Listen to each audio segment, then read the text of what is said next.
되기를 더 바란다. 아멘. 오늘 저희가 같이 호세아서의 말씀을 읽었는데요. 이 호세아서 말씀은 북이스라엘의 호세아라고 하는 선지자가 전하는 말씀을 담고 있습니다. 이 호세아라는 선지자는 잠시 저희가 이 말씀의 배경을 보자면 아주 특이한 때에 활동한 선지자입니다. 바로 호세아 선지자가 활동을 개시했을 때 북이스라엘은 아주 큰 정치적, 경제적 부흥을 이루었다는 것입니다. 당시 왕이었던 여로보암 2세는 옆에 세력이 약해진 아람이라고 하는 이웃 국가를 공격을 했습니다. 이게 성공을 해서 영토를 확장을 하였고 국제무역도 때마침 잘 되어서 엄청난 번영을 이루었던 때입니다. 그런데 그런 정치적, 경제적 부흥이 오히려 이스라엘 사람들을 극심한 도덕적 타락에 빠지게 하였습니다. 또한 종교적으로도 음란하게 만들었습니다. 왕실에서는 부유해지니까 그 권력을 조금이라도 더 차지하기 위해서 찬탈을 일삼았습니다. 모반이 많이 있었습니다.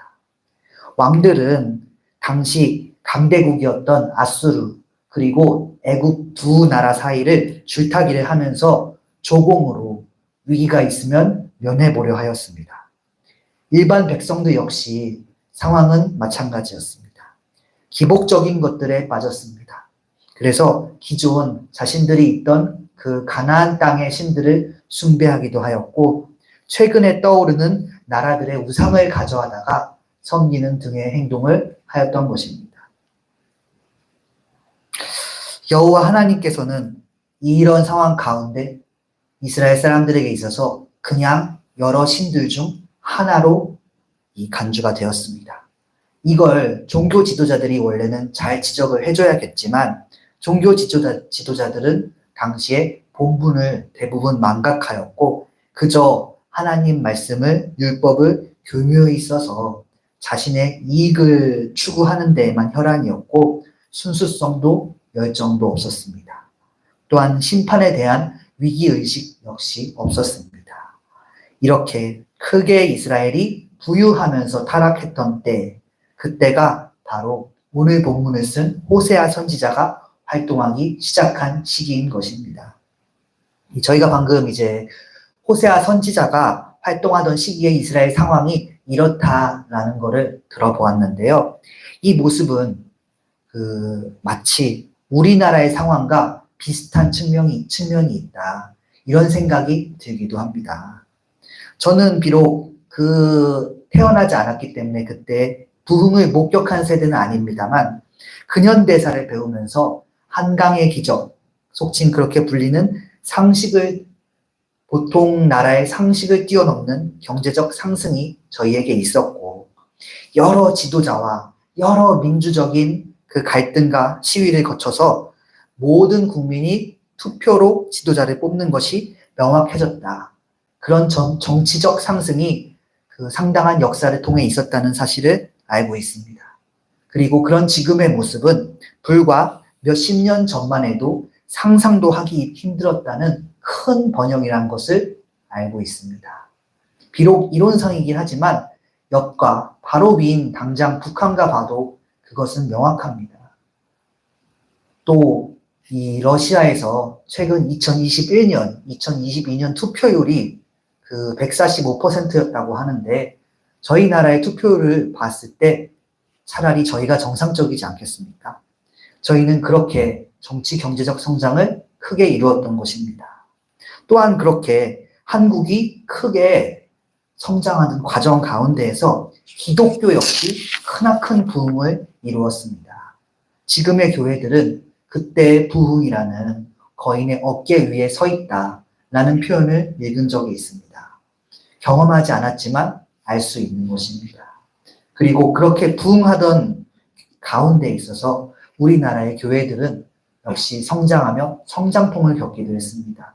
초대교회, 그러니까 아시아 7교회라든지 예루살렘 교회 등에서 겪었던 문제들을 저희 나라 교회들 역시 되풀이하였던 것입니다. 대표적으로 이단의 문제가 있을 수 있겠고, 종교적 타락, 도덕적 타락으로 여러 몸살을 앓았다는 것 역시 배웠습니다. 때로는 고통받기도 하고, 때로는 극복해 나가면서 지금 저희의 모습이 그 많은 역사와 과정들을 거쳐서 이르게 된 것입니다. 객관적으로 저희가 사는 것은 예전보다 훨씬 더 잘 살게 되었다. 이것을 부정할 분은 아무도 없을 것입니다. 그러나 과거 교회 영광의 모습을 기억하던 신학대 교수님들은 이제 신학생들에게 이런 질문을 던지곤 합니다. 그리스도인이 여전히 세상에서 소금과 빛의 역할을 감당하고 있는가? 이 질문이 단순히 저희가 예, 아니오로 대답한다고 해서 끝나는 질문은 아닐 것입니다. 번영과 한마디로 번영과 동시에 타락하였다. 그런 점에서 당시 호세아 선지자가 활동하던 이스라엘, 그리고 지금 한국이 공통점을 가지고 있는 것입니다. 그렇기에 오늘 저희가 함께 읽은 이 본문 말씀, 저희에게 특별한 말씀입니다. 하나님께서는 호세아 선지자를 통해서 당시 이스라엘에게 이 말씀을 해주셨고, 그와 비슷한 상황에 처해 있는 저희 역시 어쩌면 오늘 말씀을 잘 듣고 지혜롭게 주님의 말씀을 받아들여야 할 것으로 믿습니다. 이 본문으로 들어와서 본문 15절을 잠시 읽어보겠습니다. 나는 이제 내 곳으로 돌아간다. 그들이 지은 죄를 다 뉘우치고 나를 찾을 때까지 기다리겠다. 환난을 당할 때에는 그들이 애타게 나를 찾아 나설 것이다. 아멘. 이 말씀은 예언의 말씀입니다. 앞으로 있을 일을 나타낸다는 점에서 그렇습니다. 주님께서는 저희가 회개하고 모든 죄를 다 내어놓을 때까지 기다린다고 하십니다. 주님 없이 만약 사람이 산다면은 그 사람은 결국 죄 스스로 죄에서 벗어나지 못하고 환난에 이르게 될 것입니다. 그리고 말씀에서는 그렇게 환난에 이를 때야 사람이 주님을 찾게 된다라고 말씀하고 있습니다. 결국 이스라엘은 이 예언의 말씀을 벗어나지 못했습니다. 말씀대로 되어서 나라가 망하고 혹자는 포로로 잡혀가는 환난에 당하게 된 데에야 그 후에야 그제서야 애타게 하나님을 찾았습니다. 저희 역시 마찬가지일 것입니다. 지금은 모든 잘못을 주님 앞에 내어놓지 않을 수 있습니다. 어쩌면 그럴 필요가 없다고 생각할 수도 있고 그럴 만한 여유가 저희 마음속에 있는 것입니다. 그래도 괜찮다는 생각이 저희 속에 있을 수 있습니다. 그러나 모든 사람은 결국 어리석음의 대가를 치르는 것입니다. 환난이 왔을 때, 힘들 때가 돼서야 저희는 비로소 주님을 찾을 것입니다. 이 말씀이 틀린 예언이 되게 하는 방법은 한 가지뿐입니다. 저희가 먼저 주님을 찾는 것입니다. 환난을 진짜가 오기 전에 주님 앞에 엎드리는 것입니다.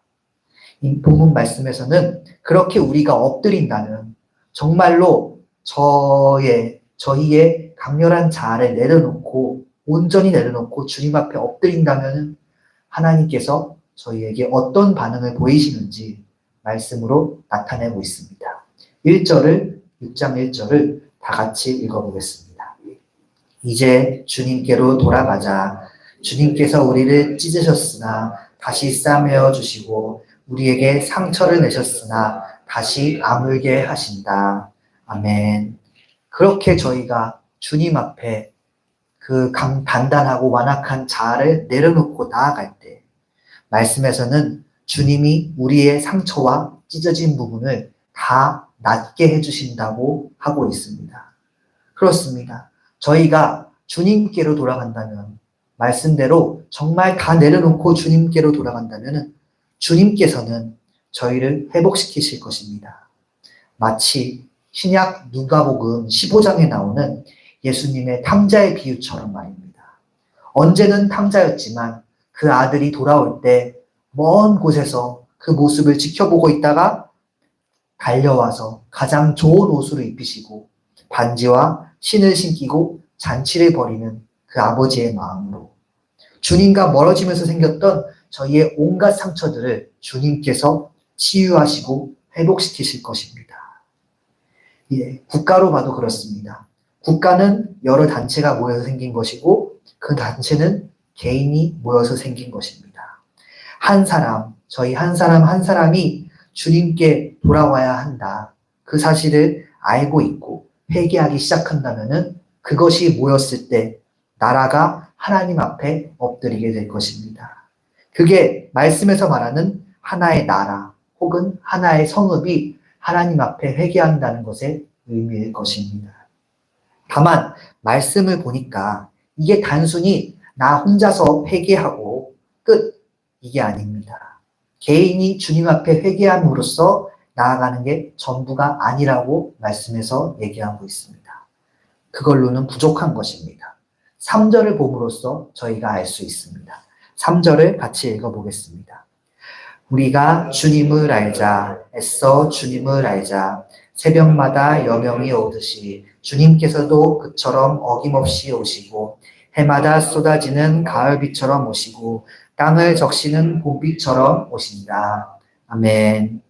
말씀에서 주님을 애써 알자고 하고 있습니다. 그렇습니다. 회개하고 주님 앞에 나아가기 위해서는 주님을 알아야 합니다. 주님께서는 새벽처럼 어김없이 오십니다. 가을비, 봄비처럼 또 필요할 때 있으실 수 있는 분입니다. 근데 저희가 그 사실을 모른다면은 모르고서 어떻게 주님 앞에 다 내려놓고 나아갈 수 있겠습니까? 당시 이스라엘은 이미 국가 건국 때부터 하나님의 도우심을 받아서 하나님 중심으로 세워져 있습니다. 그렇기 때문에 말씀에서는 주님을 더 알자라고 얘기하고 있지만 저희 나라는 그거와는 상황이 좀 다릅니다. 저희 목회 데이터 연구소에 따르면 2022년도 기준 종교일이 37%에 불과하다고 합니다. 설사 지금은 더 줄었을 수도 있는데 설사 한국의 모든 개신교인들이 주님 앞에 나아간다고 해도 하나의 국가가 하나님 앞에 나아간다. 이렇게 말하기에는 부족함이 있는 것입니다. 그렇기 때문에 저희가 주님을 단순히 아는 것 이외에도 다른 사람이 주님을 알게 하는 것에도 힘써야 합니다. 혹 어떤 성도님들은 이렇게 말씀하실 수도 있습니다. 이 전도가 쉬운 것도 아니고 사실 효율적이지 못할 때가 참 많은데 세상은 어쩔 수 없더라도 교회 다니는 사람들끼리만 좀 잘 뭉쳐야 하는 거 아니냐. 혹자는 이렇게 얘기할 수 있습니다. 그러나 주님의 뜻은 확실합니다. 저희끼리만 잘 살라는 게 아닙니다. 6절을 읽어보겠습니다. 내가 바라는 것은 변함없는 사랑이지 제사가 아니다. 불살라 바치는 제사보다는 너희가 나 하나님을 알기를 더 바란다. 아멘. 말씀해 보시면 하나님께서는 불사르는 제사보다는 사랑하기를 더 원하십니다.